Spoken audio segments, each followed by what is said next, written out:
Hi, yeah, I'm Matt Modderno. I host the Bleav In Wizards podcast with former Wizard and 13-year NBA veteran Larry Hughes. So we definitely try to talk a little bit more Washington Wizards, but it's been a little tougher with no actual basketball. So we've been kind of broadening things out to to bigger kind of bigger NBA context and just get different perspectives. So recently had Sam Decker on. That was a pretty big time college player, Wisconsin, played for the Wizards. Kind of talked to him about his journey to kind of make it on the fringes of the league and how to get back in. Had Muggsy Bogues on to talk about, kind of overcoming his height. He was a great guy. There was recently a documentary about kind of the area I'm from, PG County, Maryland, that Kevin Durant did. That was great. Yeah, exactly. And one of the people featured in that is a guy named Walt Williams. That was a big time player at Maryland. So had Walt on the show. Yeah, exactly right. You got it. So, we've just been trying to give people kind of different perspectives. And, for me, I do some blogging on the side just to kind of keep involved with the game. But, I've written for kind of bigger publications in the past when I was doing journalism a little more heavily. So worked for Draft Express for a while, worked at ESPN Radio, things like that. But just kind of a nice, fun side hobby now. And, keeps my foot in the water, I guess. Well, that 2 minutes, I could talk about that for 2 hours. So Same here. You've mentioned, you opened up a Muggsy Bogues and that team, Muggsy and Reggie Lewis and Wingate and Williams. That was you look back at that documentary, which unfortunately I can't think of the title of it off the top of my head right now. It's called Baltimore Boys. Baltimore, right. That was just like everybody on that team for years got a D1 scholarship, or at least got a chance to play D1 ball. And you're thinking, is that possible? Then when you see who the kids are, you go, yeah, I guess it is possible. And in defining characteristics of where they play, you go to Georgetown with Wingate and Williams. It's like, okay, that's a defining era of basketball right there. And they kind of changed the way that team played because it was really all defense and scramble and helter-skelter. You bring in Reggie Williams, like, hey, we got a guy that can shoot the ball too. Yeah. Wow, how'd that happen? Then he goes number 3 to the Clippers, and you go, wait, this is not the way the world works, And then Muggsy goes to, comes out of Wake Forest, and Reggie Lewis comes out of Northeastern. You're like, how the guy that didn't even start end up being one of the best players in the NBA with the Celtics? That's bizarre, So, and then you go into I fancy myself as being a big guard. Mm-hmm. I was just big in a guard, but not a big guard. So, and Walt Williams was one. Yeah, Walt Williams was one of my heroes. That's the way I want to play like the Wizards. So he was 15 years before his time. Exactly. It's fun to talk to him about that too. And I think he would say that too. It's like, they tried to pigeonhole me to be the next Magic, but he was a different kind of player. So, that's you just mentioned a ton of things. And then Larry Hughes, I remember when he signed to go to St. Louis and the reasons why he decided to go to St. Louis, at least what we hear. Mm-hmm. And that just gives you a whole different appreciation for the guy, I've been around, in various jobs and stuff, dozens of pro athletes, and, you hear kind of the negative stuff on TV, but most of them are generally like decent dudes. Larry is fundamentally like one of the best people that I know. Yeah. And that's one of the main things I think we kind of want to get across from the show. And, he bounced around a little bit during his NBA career, which I think is kind of, been tougher after the fact because you don't feel like maybe you have a home as much. But he helped kick off like a really successful area by Wizard standards. So, that's why we kind of focused the podcast on the Wizards. That's kind of my team of coverage. And it's just kind of worked out for us. But you honestly couldn't deal with a better guy. And he's still focused on kind of, giving back to the community in St. Louis there as, in retirement. Well, if you would, because since you know him a little better than I do, could you kind of give a little detail of why he stayed in St. Louis instead of going to a big time school? Yeah, sure. So Larry came up in East St. Louis, which is a reasonably tough area, and wasn't from kind of the best neighborhood, and was a McDonald's All-American. So he was kind of recruited everywhere. He actually told a funny story on one of our episodes about 2 weeks ago about Roy Williams in Kansas trying to come recruit him for a home visit. He just found the home visits kind of awkward. So, have an adult man like sell him and try to kiss his butt basically. So he kind of hid out from the, installed on the home visit, but could have gone anywhere he wanted realistically. And he had a younger brother who kind of idolized Larry and had some health issues. So he wanted to be able to stay home, wanted to be close to family. He was kind of the man of the house. So, and that was more important to him, honestly, than going somewhere and being on national TV a ton of times. So he was still able to go, as the 8th pick in the NBA draft after his freshman year. And, he hasn't said this specifically. I think, he probably, I think under different circumstances might have stayed another year or something like that. He also probably could have come out after high school given the hype, but, right. I think he wanted to be able to provide for his family and help his brother out and put them in a much better situation, which you kind of can't blame anybody for wanting to do.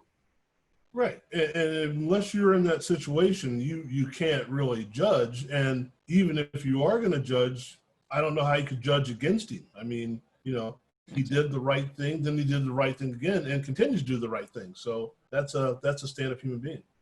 Yeah, and now he runs a big academy for everybody in St. Louis to take to take in basketball as sort of a way to bring different communities together. So some underprivileged members of the community go there, and he kind of helps subsidize their ability to go and learn and train. And how this stuff is now, like basketball training is a big business and things like that too. So he's sort of more focused on just helping out and having somewhere for kids to go that fills their time in a positive way. And that's just the kind of guy he is. Well, now let's get into, since we've talked about everybody else but you, and you're the one on the show, let's get into what gives you what provides you with that impetus to be the Wizards guy. Just kind of right time, right place, I think. I have a journalism degree from the University of Maryland, so it's obviously I'm a little biased, but one of the better journalism schools in the country. Kind of did this full on, coming right out of college, but it's a tough business to stick around in long term. And I had guys that I worked with that were producers of nationally syndicated radio shows that, made less than I was making working side jobs out of college and stuff like that. So it's just, it was one of those things where I did it long enough to end up with some pretty good connections. And basketball specifically, one of my best friends is a big time prep school coach who's kind of well connected and kind of has been able to help out there a little bit too. So it's just one of those things. Knowing the right people, I think, is kind of the biggest thing for this business for the most part. So I've worked for a couple different publications to cover the Wizards. The SB Nation blog, Bolts Forever, is probably one of the bigger ones that does this. But the Mid-Atlantic Sports Network I've worked for before, and just kind of all over in sort of various roles. So it's been enough just to be able to have some credibility. And I got asked to be on our podcast, which is on the Bleav Podcast Network. So their kind of formula overall is to put a host with a former athlete. So Rick Barry does their Warriors show. Ike Taylor does the Steelers show. Like there's some other bigger names, and Travis and David Ware that played at UCLA do the UCLA show together. Good. So stuff like that. So we were looking at doing a Wizard show. The network is kind of heavier on the West Coast. So what could we do to bring it East a little bit more? And they asked me, who I thought would make a good fit. And, I'd always kind of heard good things about Larry as a person, liked his story. And personally, he was one of my favorite players to watch, when he was here. So didn't see him doing a whole lot of media anywhere, and just sort of reached out, and he's been great ever since. Cool. Now we're looking at, and I am a Cleveland Cavaliers fan from way back when they really sucked a lot. And I understand what it's like to follow a team that's not going so well. How hard is it, or how much do you care about providing information and journalistic responsibility for a team that may not be the best team in the league. That's been kind of the Not interesting. Not, but just.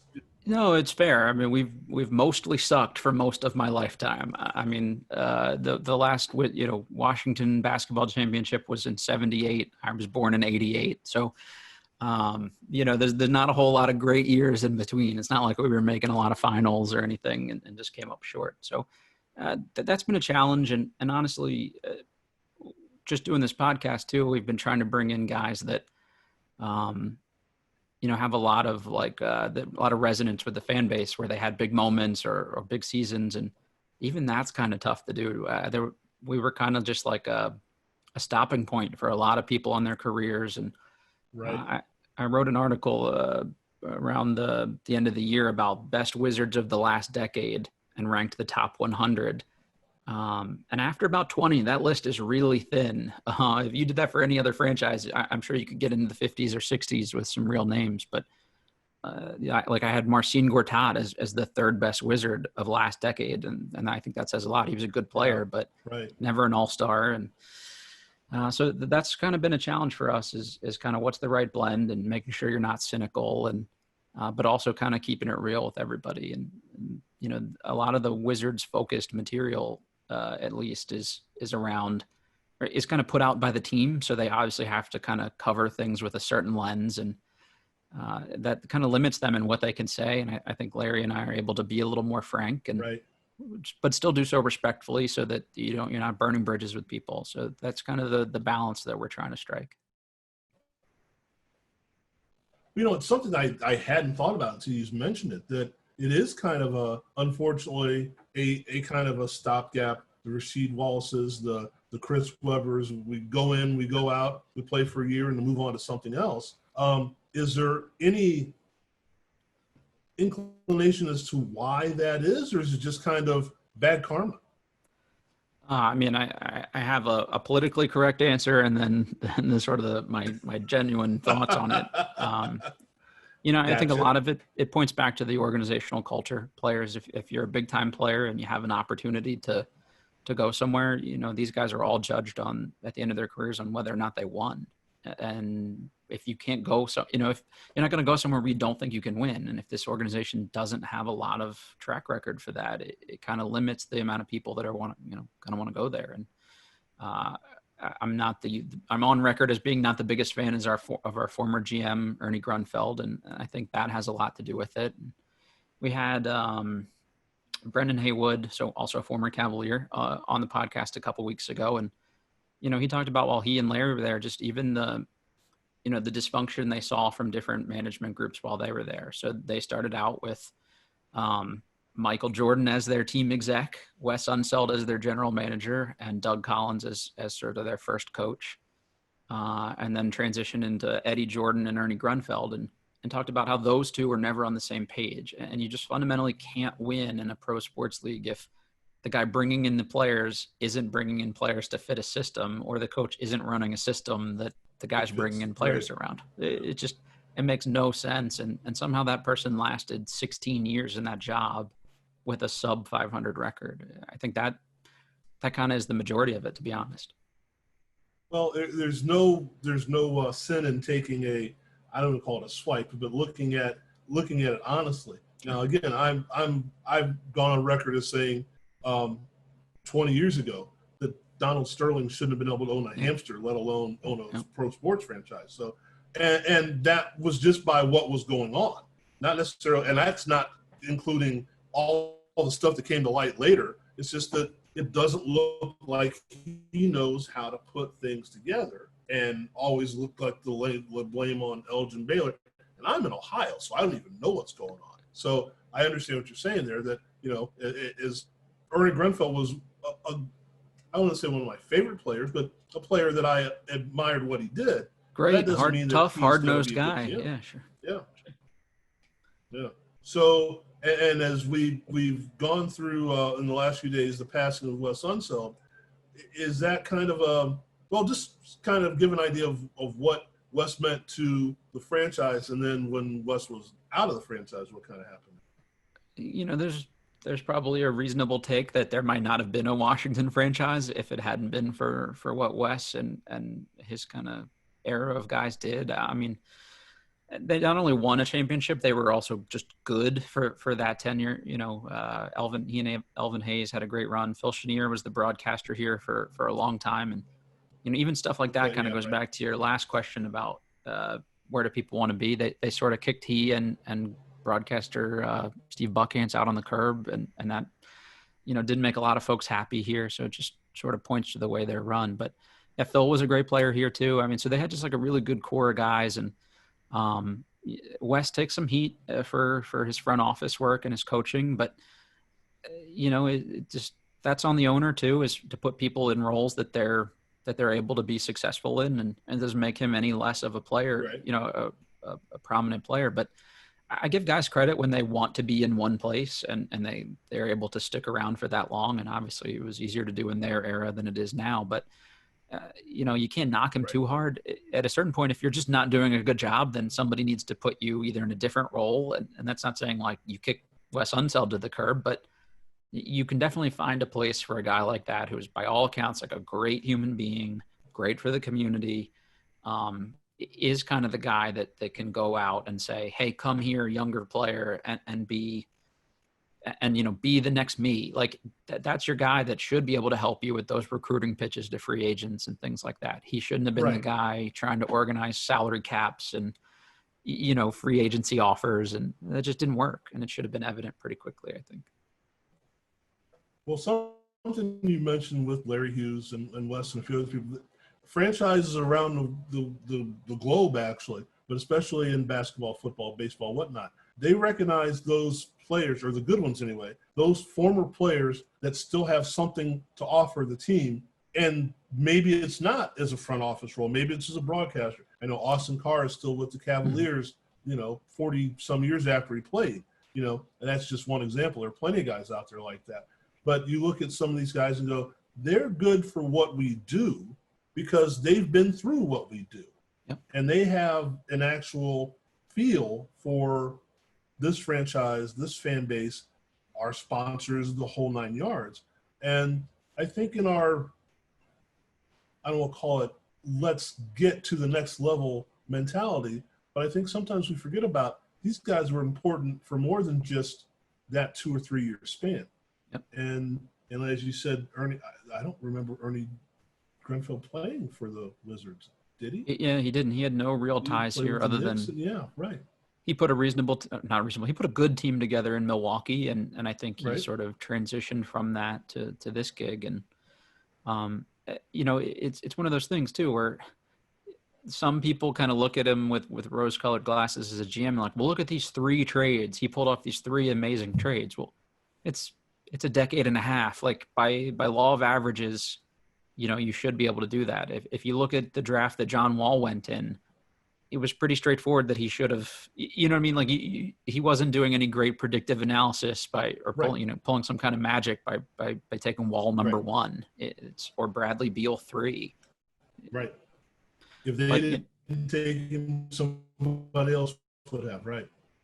You know, but he did trade Kwame Brown to LA and bring back Caron Butler. He did get Anton Jameson. So like he did some good things, but you know, it just players know that kind of stuff, and they know how you treat other players too. And I think that shapes a lot of it.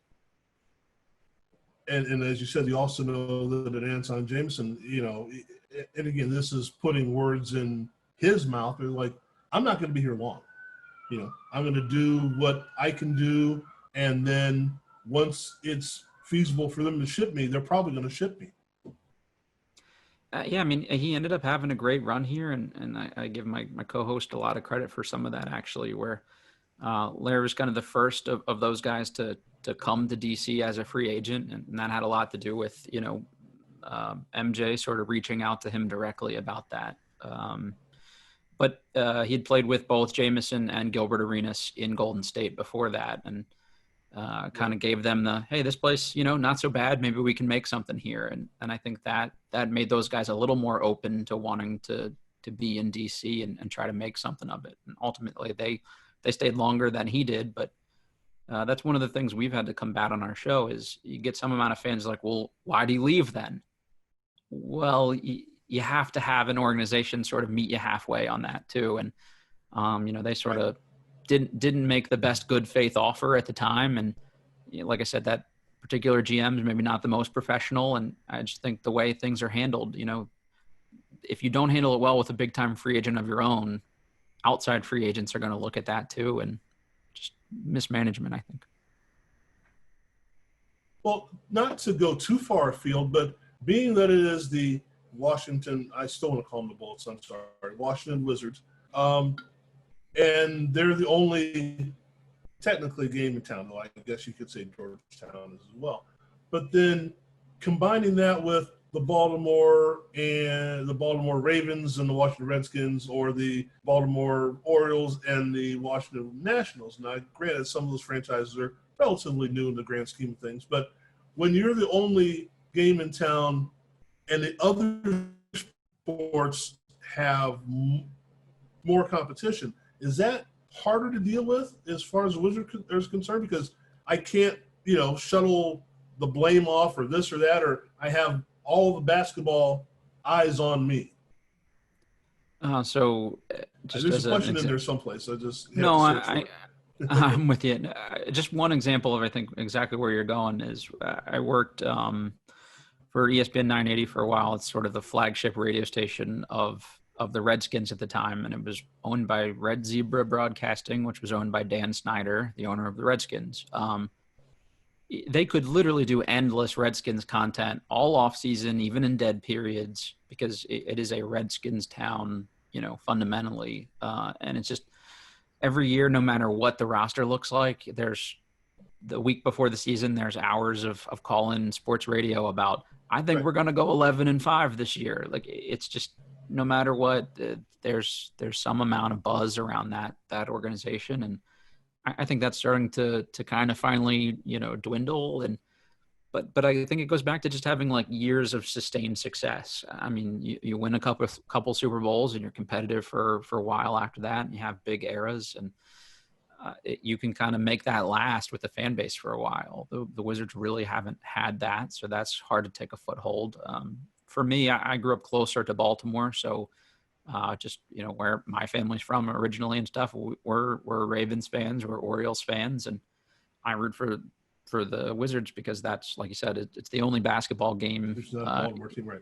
Yeah, exactly. So I definitely still prefer the Redskins, and the Nationals especially do well because that's where most of my friends also root for, and my wife specifically is a fan of both of those teams. So it's close enough that you can kind of wish good things on both. But I wondered about, the Wizards decided to put their G League team, the Capital City Go-Go, also 10 minutes down the street from them in D.C. I wondered what that would have looked like if that had been a Baltimore-based team. Would that draw interest? And I actually like the Go-Go games. They're kind of fun to go to. The arena's nice. It's where the Mystics play, but there's maybe 15 people there every game. But if you were in a place that didn't have a pro team, would that be better? So it's kind of interesting. Well, and that's a question I've always asked. Chicago has a team there. I believe Salt Lake City or someplace close to where the Jazz are. The Clippers team is right down the street, or maybe that's the Lakers team. And the Warriors is an hour away. They're close. Yeah. I guess it's if you're running people from roster to roster, it makes sense. But isn't it? I would have thought it would have been better, like you said, to go to Baltimore, to go someplace else. Because if I'm in Chicago, I guess Chicago's bigger than maybe I think it is. But if I'm going to go to a game, I'm going to go to the Bulls game. Sure.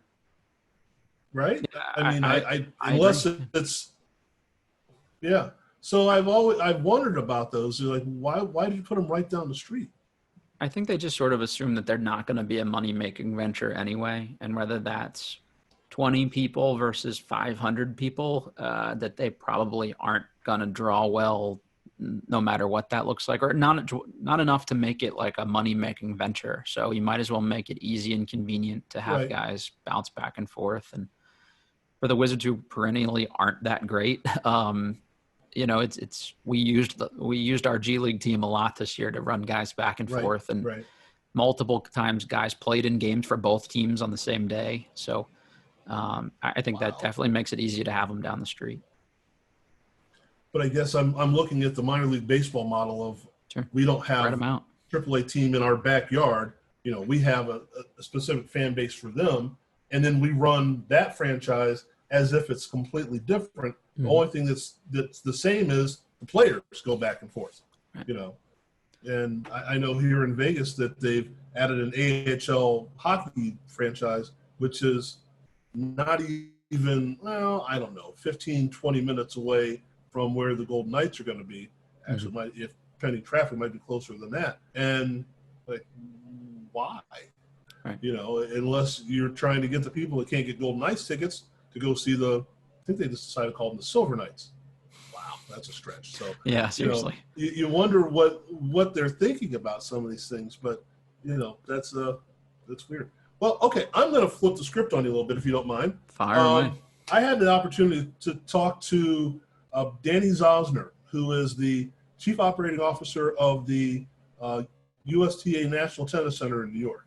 Okay. This has nothing to do with what we played on.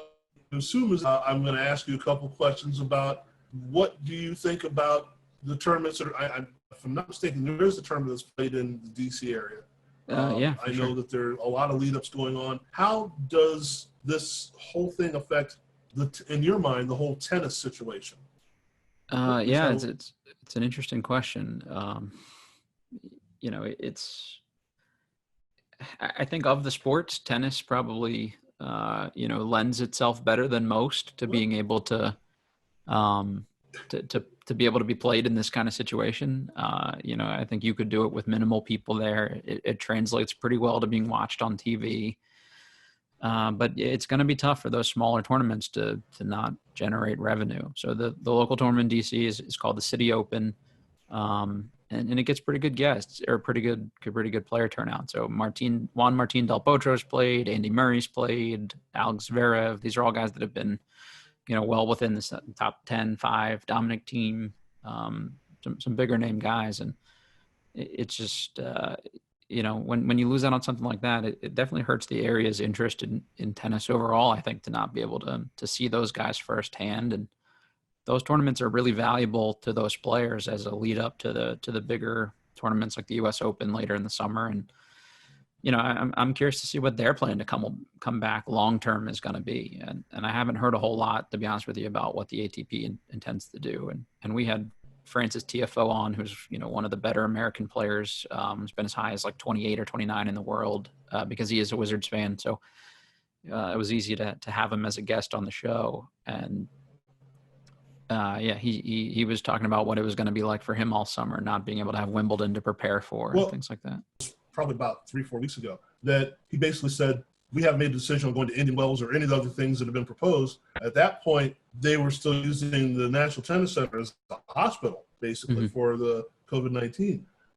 And they said, what he said was, we want to stay where we are because it doesn't really make sense to move someplace else because the problems are still going to be the same, whether it be social distancing or whatever. We're in a better, just like you said, the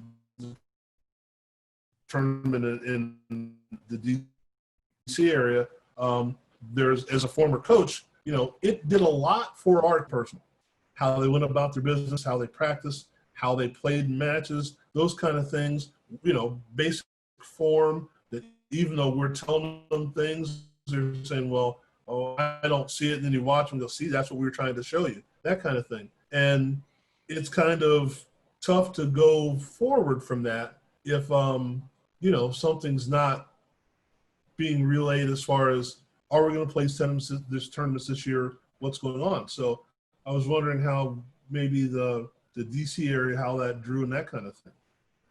I think one of the things that's interesting, there's basically like a retired veteran / legends tour, the Power Share, the QQQ series, and Andy Roddick and John McEnroe and guys like that play. And one of the things they've sort of experimented with is the use of, the use of sort of the automated Hawkeye system that calls the lines or does challenges for the main tour as the primary means to call lines for the players. So you would call your own lines, and then if somebody disagreed with your call, they could then have a certain amount of challenges or even unlimited challenges. So could you do something like that to remove, another 10 people that had to be there in person? Right. You give them 2 cans of balls and you let the players run their own balls down or whatever, and do it kind of old school. I've been fortunate enough to play at the Indian Wells venue a couple times, and those stadium style courts are huge. So they give you twice the balls you would get for a normal match, because if you're an amateur player, you're going to be chasing them around, and it's a much bigger space than a conventional court. So not that the court is bigger, but the confines of the court. So stuff like that. But there are things they could do, I think, to make that more viable and to keep the number down. And you really can't do certain things with a football game without a certain amount of people. But why not use technology or innovation to see if you can kind of get a step ahead of the curve? That would be my thought. Well, it's kind of like doing this. Now, I had the idea of doing this, what we're doing now, a decade ago, but the technology hadn't caught up yet. It was still virtually all audio, and it was hopefully a Skype call or something like that. Now that we have the ability, we can, other than internet connection just screwed up on us a couple minutes ago, we have the ability to do this, and now you're seeing it all over the place, and you just have to maybe relook at the way you do things. If you are the NFL, do you need 147 people on the sideline? Right. Are they superfluous? Do we need those guys? 17 guys handle. Can we use the same football all game? I'm not sure why we can't. A baseball game. Do we need to throw the ball out every time the ball hits the grass? Not even the dirt. It's like, okay, this play's over. Throw that ball and get another. I mean, how many baseballs do you use in a game? Sure. Guy throws a cutter that bounces in the dirt. That ball's no good anymore. Do they use that ball again? Do we need people in the backgrounds washing balls and doing that? I don't know. So, maybe we streamline things. Now, that's not always a good thing, because now you're running out of people that are actually doing a particular job. But, there's got to be a way we can at least make it work and still be safe. And I think that's the main problem that I see is we have 2 things we want. We want to be safe. We also want to prevent this. Right. And getting back to the basketball thing, I know I go in circles on occasion here, but getting back to the basketball thing, is the thing in Orlando good? Yeah, I mean that's sort of the open question, and I think these leagues operate under the "if it's not broke, don't fix it" model. But maybe something like this is a way to them, for them to experiment about what a midseason tournament might look like and gather all the teams in one place. Right. Or it could lead to some cool innovation. I think if people are open-minded about it, and one of the things we've talked about is, what does this mean for reporters longer term? Are players going to feel comfortable having their personal space invaded in the locker room? Personally, I've never felt particularly comfortable hanging out in there. Why somebody wants a little bit of privacy, but maybe it's more like the coach's press conference now, where you bring 2 players in to talk to the media for 5 minutes after. And are there just different ways we could do these things that are just different than how they've been done, and maybe still just as successful? So I'm okay with people trying something new and seeing if you can, this is your time to do it if you're ever going to try something new, I guess. And if you just say, it didn't work, then you say, yeah, it was COVID and we're going back to normal next year. Well, what's the harm? We'll blame the murder hornets and move on from there. Exactly. Yeah. Well, it's kind of fun to talk about what can be, but if you want, let's look at what should be or what could be as far as the Wizards are concerned. Okay, so we're going back in. Bradley Beal is healthy to play. Mm-hmm. John Wall. Yes, no, maybe. What are we looking at as far as the? Yeah, so Wall has said personally he feels he is 110% healthy, and that's sort of been the biggest.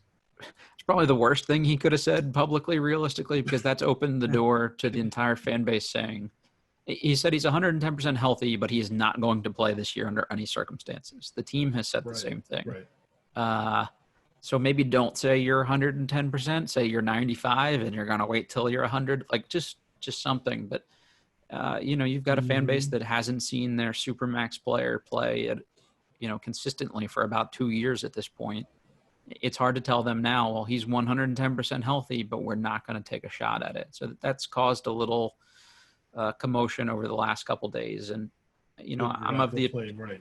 If you've got that much money tied to someone long-term, like let's even just look at it from the business standpoint, you're not going to rush him back. And it's just different coming back.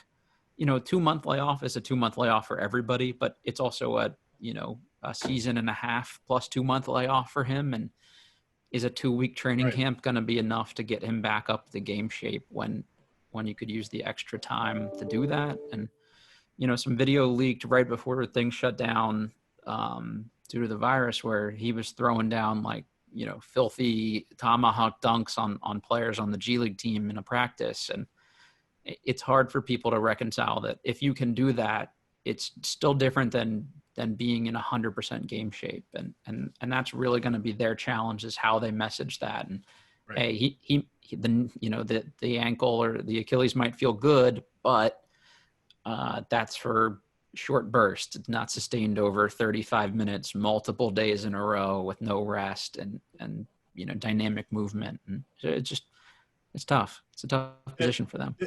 And you would think, and we've already discussed this, but you would think that they would all try and get together and say, all right, let's present the same message. Yeah. Whether if you're 110%, then you're going to play. If you're not going to play, then, and you agree to that, then you can't come out and say you're 110%. You have to say, I'm feeling pretty good, but we've all decided it's best for me to sit out the rest of the season and be completely healthy for next season, blah, blah, blah, blah, blah. Yeah, or you caveat it appropriately. Hey, the Achilles is better, but I can't get the rest of my game. You saw this during the Last Dance, what it took Michael to get, quote, into basketball shape. He was still playing another professional sport, but tired out in the playoffs because he wasn't in that kind of condition. So you can you can present that in a way that people understand it and get on board with it. But if you're saying, we're going to go all in and try to make a run at a playoff spot, but then your best player says he's 110% healthy but won't play, it's just hard for people to reconcile what the real message is there. So are you hoping you don't make the playoffs and you just want the lottery pick? They can't say that, but you can sort of message things in a way that people they get where you're going with it without having to come out and say, oh, we don't want to win these 8 games. It's just not really well handled, I don't think. Well, and I did a story years ago on the value of a lottery pick and what it means to your team. I don't want a lottery pick. I don't mind getting someone else's lottery pick after they've been in the league for 3 years.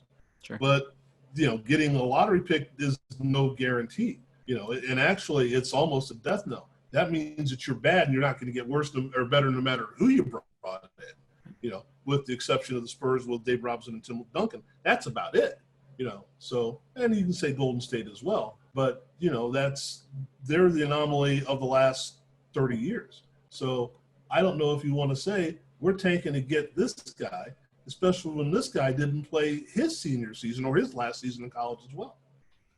It doesn't work out a lot more than it does, and that's the tough thing. If you're bad enough to get a pick where you could get a transformational player, then you're probably so bad that it takes more than that player, unless they are Duncan or LeBron James or one of those types of guys. And, for a lot of these teams, it's if you take a shot on a younger player, like Victor Oladipo went 2, or no, did he go 2? Yeah, I think Oladipo went 2 overall, or top 4 at the very least. Yeah, that's right. That Kid Gilchrist went 2 that year. I don't know. Drafts are bleeding together for me at this point, but Oladipo took him 4 teams to turn into an that's all-star. It's right. just Exactly. so I think your point's 100%, straight there, where you're probably not going to benefit from that guy's development in an era where guys move on so quickly. And that's unfortunately sort of the approach our GM took for a long time, was to trade all of our first round picks for guys that were proven commodities. It just, he did that for guys that were older, proven commodities Right. on the backslide. Right. So we traded Kelly Oubre last year. Okay. Well, We I'm traded. going to go a little bit further back. I'm sorry. Go ahead. Sorry. The Wizards specifically traded Kelly Oubre, a young player that ended up averaging 18 points a game for Phoenix this year, for Trevor Ariza, who's like 62 years old at this point, and Right. and broken down. So it just, you can do that smartly. That, if maybe you don't want a lottery pick, but Oubre is the kind of guy then you should be trying to bring in, that's shown some promise, and you could Instead maybe of the still other way get on a around. good deal. Yeah. Exactly. Yeah. Sorry, go ahead. Well, you use the Shaquille O'Neal as an example. Hey, he won some titles, not with the team that drafted him. LeBron won some titles, not initially with the team that drafted him. He had to go to Miami, then come back to Cleveland. Now, that sounds like an extreme example, but it's really not, because the guy they drafted is not the guy that won a title with him. He had to go someplace else, or they shipped him someplace else, or however you're going to look at it.